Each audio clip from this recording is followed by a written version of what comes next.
એમ કહેવાય છે કે સોરને કાંઈ જ મારે એવો તડકો પડે છે અને ઓઘા બાપા પોતાની વાડીએ બેઠા છે. રોડના કાંઠાનું એનું ખેતર, એક ઝાડવું, ઝાડવા હેઠે ટેકો દઈને બેઠા છે અને બાજુમાં પાણીનું માટલું ભીરું છે. આઘેરો એક હોટે માર્ગો હાલ્યો આવે છે, માથે પાઘડી, ખંભે ઘડીઓ અને હાથમાં લાકડી અને પગની અંદર મણમણના જોડા પહેર્યા છે. ખડીને ખડીને ખડીને કરતો ઓઘા બાપા પાસે આવીને ઉભો રહ્યો. ઓઘા બાપા એમ લેવા માંડી અને જોયું કે આ તો કોઈ રાજકવિ લાગે છે. આવીને સીધું કીધું કે બાપા ટાઢું પાણી પાઈ ગયું. બાપાએ ગોળામાંથી પાણી ભરીને દીધું. ટાઢક થઈ ભાઈ, વાહ બાપા વાહ, કેવું ટાઢું પાણી, ટાઢક. ઓઘા બાપાએ કીધું કે કવિરાજ લાગો છો? કે હા. કે મારું નામ ઓઘો.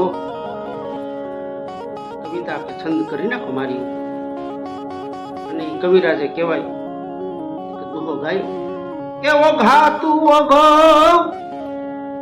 અને બીજા બધા પૂળા, મારા ખેતરમાં માંડવી, તારા ખેતરમાં મૂળા.